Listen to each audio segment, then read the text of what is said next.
हरिओम। आज हम शरीर के सुरक्षा कवच पर चर्चा करेंगे और बताएंगे कि सुरक्षा कवच कैसे हमारी रक्षा करता है। ईश्वर ने मनुष्य को असीम शक्तियाँ प्रदान की हैं। यही शक्तियाँ बाहरी बीमारियों से हमारी रक्षा करती हैं, जिसे हम ऑरा कहते हैं। ऑरा को हम आभा मंडल भी कह सकते हैं और प्रभा मंडल भी कहते हैं। यही ऑरा हमारा सुरक्षा कवच है। इसे हम सूक्ष्म शरीर भी कह सकते हैं। यही सुरक्षा कवच किसी भी रोग से हमारा बचाव करने के साथ साथ शरीर के अंदर सभी प्रकार के रोग व्याधियों को दूर करने का भी कार्य करता है। रोग किसी भी प्रकार का हो, उसका प्रभाव हमारे दिमाग अर्थात मस्तिष्क पर जरूर पड़ता है। यदि हम स्वस्थ हैं और मस्तिष्क के पास जैविक ऊर्जा का भंडार यदि भरा हो तो वह तत्काल रोग स्थान पर स्वस्थ ऊर्जा को प्रवाहित करने अर्थात भेजने लगता है, जिससे रोग स्वतः ठीक हो जाते हैं। जब तक हमारा ऑरा या प्रभा मंडल मजबूत रहता है हम बीमार नहीं पड़ते, लेकिन जब हमारा प्रभा मंडल या सुरक्षा कवच कमजोर पड़ता है तभी हम बीमार पड़ते हैं।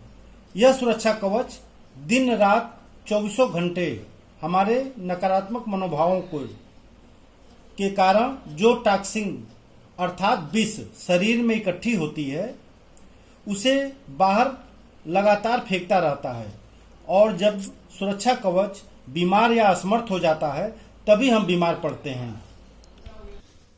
हमारा सुरक्षा कवच 3 भागों में बटा है। पहला आंतरिक आभा मंडल, जिसकी मोटाई स्वस्थ व्यक्ति की शरीर से 5 से 6 इंच मोटी होती है। दूसरा स्वास्थ्य किरणें हैं, जिसकी मोटाई शरीर से 3 फीट या 1 मीटर होती है। और तीसरा बाहरी प्रभा मंडल, जो एक खोल अर्थात लिहाफ की तरह उल्टे अंडे की शक्ल में शरीर को अपने घेरे में रखता है। इसकी मोटाई शरीर से 9 से 10 फीट या 3 मीटर या उससे अधिक भी हो सकता है। हम जितना सकारात्मक रहेंगे, मेडिटेशन ध्यान जितना ज़्यादा करेंगे, उतना हमारा बाहरी प्रभा मंडल फैलता है। इसे हम आध्यात्मिक ऑरा भी कहते हैं। भगवान बुद्ध के बाहरी ऑरा अथवा प्रभा मंडल 1 किलोमीटर के राउंड में फैला था। चूंकि भगवान बुद्ध शांत रहते थे तो उनका ऑरा भी शांत रहता था। कोई भी हिंसक पशु या जीव जंतु किसी गलत इरादे से जो ही उनके बाहरी ऑरा में प्रवेश करता था और भगवान बुद्ध के पास पहुंचते पहुंचते वह बिल्कुल शांत हो जाता था। हम जैसा सोचते हैं वैसा ही हमारा ऑरा भी होता है। जब 2 लोग आपस में मिलते हैं तो जिसका ऑरा शक्तिशाली होगा वह दूसरे के ऑरा को प्रभावित कर देता है। परीक्षण के लिए आप कभी भी इसका प्रयोग कर देख सकते हैं। आप नहा धोकर अच्छे मन से कहीं गए और किसी के बगल में बैठे, कुछ समय पश्चात आपका सर भारी हो गया या सर दर्द करने लगा अथवा आपका मन अशांत हो गया, तो इसका मतलब है कि जिसके पास आप गए हैं अथवा बैठे हैं उसका ऑरा दूषित है और आपके ऑरा से मजबूत है। उसके ऑरा ने आपके ऑरा को प्रभावित कर दिया और आप डिस्टर्ब अर्थात परेशान हो गए, इसलिए आप असहज हो गए।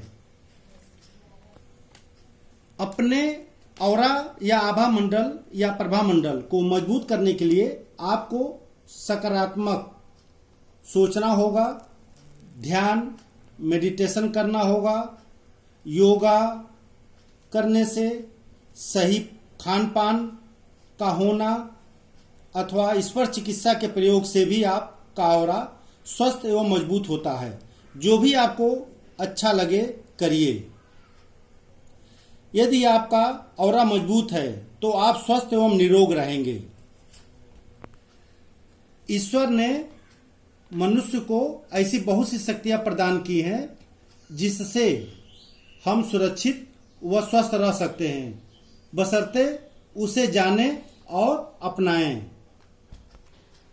हमारी संस्था SKR योग एवं रेकी शोध प्रशिक्षण और प्राकृतिक संस्थान देश हित में, समाज हित में, स्वस्थ समाज के सपने को साकार करने के उद्देश्य से निःशुल्क आपकी सेवा हेतु सदैव प्रस्तुत है।